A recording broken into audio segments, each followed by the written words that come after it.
जल्दी जल्दी तैयारियां कर लो, बुआ जी आ रही हैं। तुम लोग को पता है ना बुआ जी की आदत, आते ही सब लोग के कामों में कमियां निकालना शुरू कर देंगी। आपको पता ही है आपकी अपनी बुआ की आदत। वो हम लोग काम में कभी निकालेंगे ही तो हम लोग इतना मेहनत क्यों करें। हम लोग चाहे कितनी भी रगड़ रगड़ की सफाइयाँ कर ले, उनको तो हम लोग काम में कभी निकालनी ही है।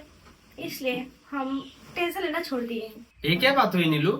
अरे अपनी तरफ से तुम लोग अच्छा काम करो, बाकी मैं बुआ को देख लूंगा। ठीक है, चलिए अम्मा जी। चल।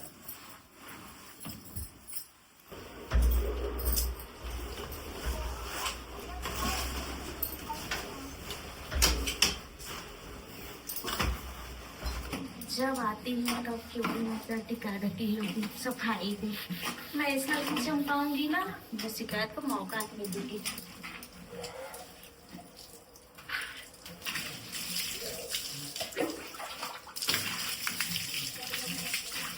मैं जा रही हूँ दीदी के पास में नाश्ता बनाने। ये सब कपड़े तुम अलमारी में रख दो और उनको आने से पहले हम लोगों को साड़ी भी पहनना है। ठीक है माँ जी, अगर बुआ जी हम लोग को सूट में देख लिया ना तो बवाल ही हो जाएगा।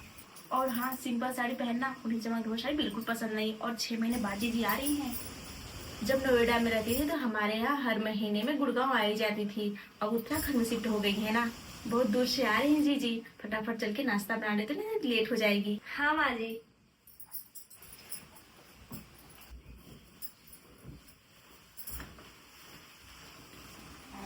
नीलू, मैं बुआ को लेने मेट्रो स्टेशन जा रहा हूँ, तब तक तुम काम सपरा लो, ठीक है?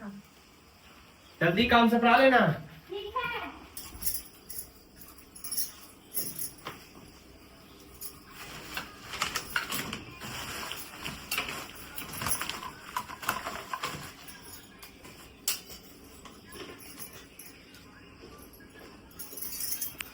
एक कमर को सारी अच्छी सेट भी नहीं हो रही है।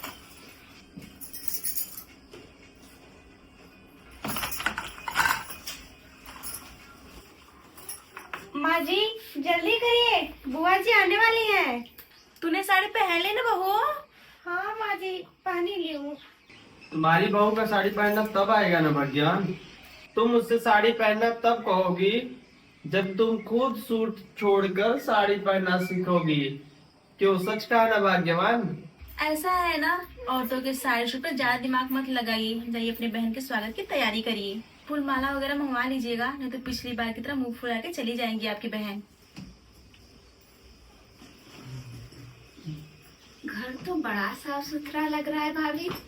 मुझे तो लगा था एकदम चाक चौबंद है। खुश रहिए। मुझे तो लगा था उम्र बीत जाएगी, लेकिन घर का रख रखाव ना नहीं जान पाएंगी आप। अरे दीदी छोड़िए ना, क्या आते ही कमियां निकालने लगी। आप बैठिए, बहू चाय नाश्ता लेके आती ही होगी। प्रणाम बुआ जी। जीती रहो।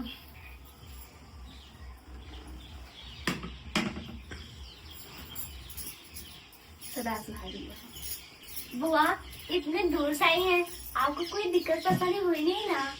अब बहू तूने पूछ ही लिया है तो बता देती हूँ। हम नोएडा में रह रहे थे, पता नहीं कैसे धुएं वाली सांस ले रहे थे।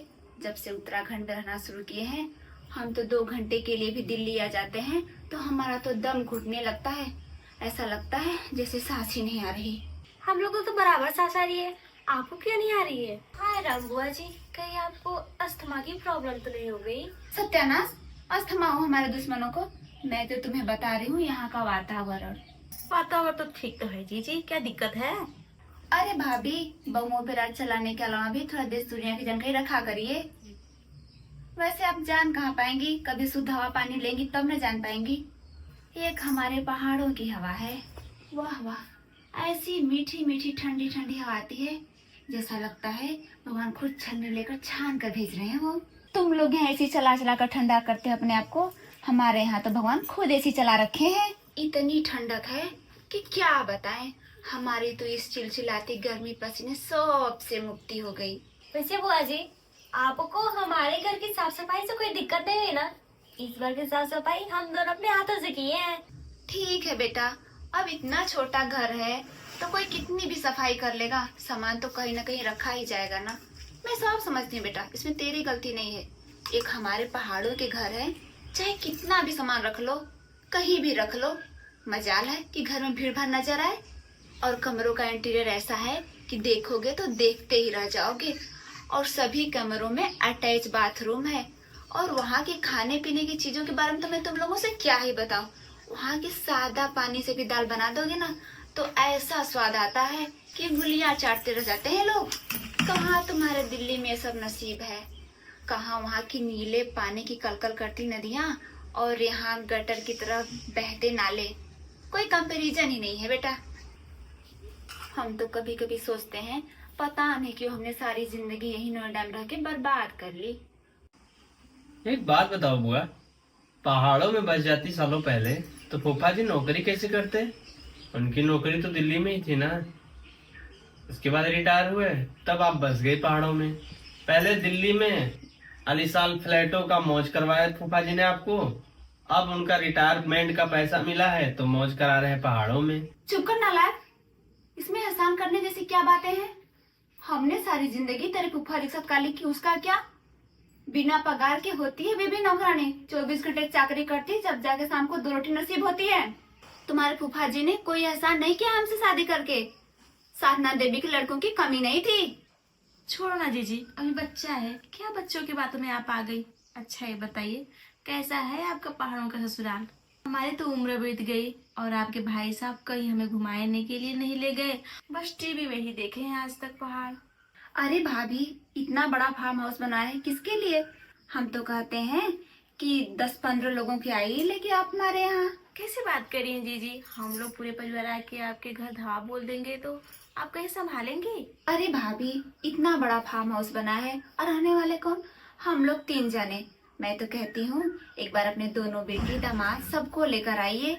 एक बार आ गई ना तो फिर लौटने का मन नहीं करेगा आपका। सारे बच्चों की शादी हो गई, बाल बच्चे हो गए, सारे परिवार मिला के 20 लोग होंगे सब। अरे भाभी, जब आप लोगों को बुलाने के लिए आपकी ननद पीछे नहीं हट रही है तो आप क्यों पीछे हट रही हैं? मैं तो कहती हूँ 20 लोगों को नहीं 25 लोगों को लेके आइए। देखो भाई, पहाड़ों में घूमने का इससे अच्छा मौका और कभी नहीं मिलेगा। सोच लो तुम लोग। मैं थोड़ा थक गई हूँ, कपड़े चेंज कर लूँ।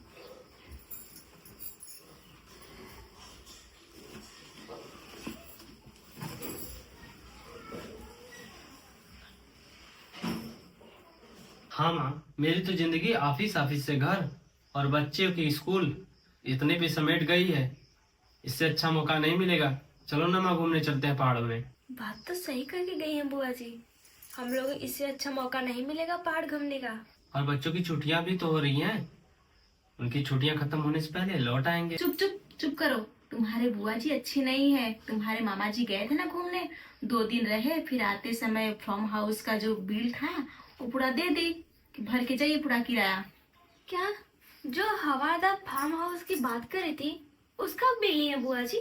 हाँ हाँ उसी का। बस हम लोग जाएंगे ना तो उसी का पैसा फार्म हाउस का ऐंठ लेंगी। हम लोग क्या करेंगे? हम लोगों के पास उतना पैसे भी नहीं है देने के लिए। इससे अच्छा कि जाओ ही मत। मुझे भी लगता है कि बुआ ऐसा कर सकती है। मुझे भी नहीं जाना है। चल बहू, जीजी कपड़ा चेंज कर ली होंगी। चल सोने का बिस्तर लगा देते हैं हम लोग।